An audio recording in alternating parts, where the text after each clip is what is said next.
કેવી રીતની વાત? હમણાં છેલ્લા કેટલાક સમયથી 275 કરોડના રોડ રસ્તા બાબતે જે કાંઈ કોન્ટ્રાક્ટરની અનિયમિતતા છે એના હું મેસેજ સોશિયલ મીડિયામાં મૂકું છું. જૂનાગઢની જનતા સામે હકીકત શું છે એ રજૂ કરું. સાથે સાથે હમણાં એ પણ ધ્યાનમાં આવ્યું કે બંગાળની ચૂંટણીમાં જૂનાગઢના ધારાસભ્ય શ્રી સંજયભાઈ કોરડિયા સાથે 20 કાર્યકરો પ્રચાર અર્થે ગયા હતા અને કાર્યકરો જ્યાં રોકાયા હતા એ હોટલમાં બંગાળ પોલીસ ત્રાટકી. સ્વાભાવિક છે કે ધારાસભ્ય એની સલામત જગ્યાએ જતા રહ્યા હોય, પરંતુ જે કાર્યકરો આમાં ફસાણા એમણે 1 કલાક સુધી ધારાસભ્યને ફોન કર્યા અને ધારાસભ્યએ ફોન ન ઉપાડ્યા. બંગાળ જેવી જગ્યામાં ત્યારે ધારાસભ્યના એક ફોનથી કાર્યકરો જીવ હાથમાં લઈ અને ચૂંટણી પ્રચાર માટે તૈયાર થઈ ગયા હોય, એ કાર્યકરોના ફોન ધારાસભ્ય ન ઉપાડે એ આપણું કાળજું કંપી જાય ને એવી વાત છે. આ વાત જૂનાગઢના લોકો પણ જાણે, અમારા સાથી કાર્યકર મિત્રો પણ જાણે એવા શુભ હેતુથી, શુભ આશયથી ગઈકાલથી સોશિયલ મીડિયા મેસેજ મૂકવાના મેં શરૂ કર્યા અને આજ સવારે તો ધમકાવવાનું, સમજાવવાનું બધા પ્રયત્નો શરૂ થઈ ગયા. આ બાબતની હકીકત પણ મેં સોશિયલ મીડિયામાં મૂકી.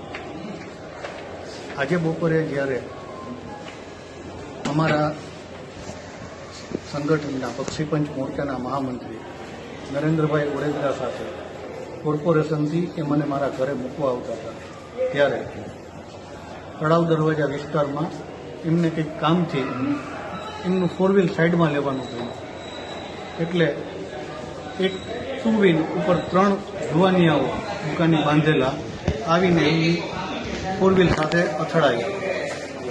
નરેન્દ્રભાઈએ એમ પૂછ્યું કે ભાઈ આટલા સાઈડમાં ઊભા છીએ અને આ રીતે તો ભૂલ થઈ ગઈ. પાછળ આ ભાઈ હલેલા એટલે અમારાથી સ્ટીયરિંગ ફગી ગયું.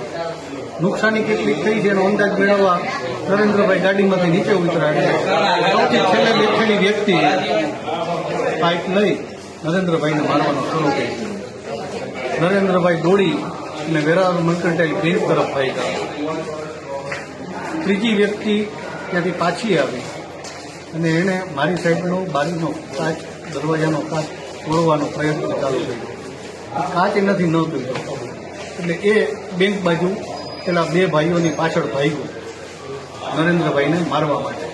એટલે લાગ જોઈ અને દરવાજો ખોલી અને તળાવ દરવાજા ફાટક બાજુ અને ત્યાંથી જયશ્રી સિનેમા બાજુના મેઇન રોડ પર હું ભાગ્યો. પેલા લોકોએ નરેન્દ્રભાઈને છોડી અને મારી પાછળ દોડવાનું શરૂ કર્યું. આ દરમિયાન 1 કે 2 લોકો વિડીયો શૂટિંગ પણ ઉતારતા હતા. આવું પણ મારા ધ્યાનમાં છે. એક વાત હકીકત કે આમાંના કોઈ પણને હું ઓળખતો નથી. મને મોઢે બુકાની પણ બાંધેલી હતી. તળાવ દરવાજે વંદના બેકરી શિવમ પાનથી થોડેક આગળ જતા એ લોકો મારા સુધી પહોંચી ગયા. પાઇપથી મને મારવા માંડ્યા. એ પાઇપ મેં પકડી રાખ્યો. એ ઝપાઝપીમાં બીજી વ્યક્તિએ કોઈ દુકાનની ખુરશી લઈ અને મને મારવાનું ચાલુ કર્યું. સાથે સાથે એમ પણ બોલતા હતા કે સોશિયલ મીડિયામાં મેસેજ મૂકો છો ને પતાવી દો. આટલી વધુની રાગદ્વેષ કરી રાજનીતિની અપેક્ષા જૂનાગઢના ધારાસભ્ય સંજયભાઈ કોરડિયા મોટી. આજે તમે જ્યારે પશ્ચિમ બંગાળમાં કાર્યકરોના ન થયા તો જૂનાગઢમાં તો શું થશે? એ મારા મેસેજમાં પણ સ્પષ્ટ લખ્યું છે કે શિરે પહેરવાની પાઘડી સમજી અને અમે જેને શિરે પાઘડી સમજીને અમે જેને શિરે બેસાડ્યા હતા એ પગ લૂછણિયા નીકળ્યા. હકીકતે સંજયભાઈ આવું કામ કર્યું. આ કરવા પાછળ કોણ હતું? આ કરવા પાછળ જૂનાગઢના માનનીય ધારાસભ્ય શ્રી સંજયભાઈ કોરડિયા, એમના સાથીઓ સંજયભાઈ મણવર, કે જેમના મેસેજ સોશિયલ મીડિયાના 1 થી વધારે ગ્રુપમાં સમજાવતા હોય કે ધમકાવતા હોય એવા પ્રકારના તોછડી ભાષાના મુકાયેલા જ છે. આ માટે હું આક્ષેપ કરું એ પહેલાં તો સોશિયલ મીડિયા જ કહી દે છે કે હકીકતે આ પાછળ કોણ લોકોને શેનું ઇન્ટેન્શન હતું. જૂનાગઢની પ્રજાએ હવે વિચારવાનું છે એના ધારાસભ્ય કેવા છે. આની પાછળ કોઈ રાજકારણ ખરા મોટું? મોટું જ રાજકારણ છે. આજે જૂનાગઢના ધારાસભ્ય જ્યારે જૂનાગઢની પ્રજાના દરેક પ્રશ્ન ઉકેલવામાં નિષ્ફળ ગયા છે, દરેક પ્રશ્ન બાબતે અવાજ ઉપાડવામાં નિષ્ફળ ગયા છે, જ્યારે માત્ર લોક દરબારના તાઇફા જ કરે છે, ત્યારે શું પ્રજાએ એમને કોઈ પ્રશ્ન નહીં પૂછવાના?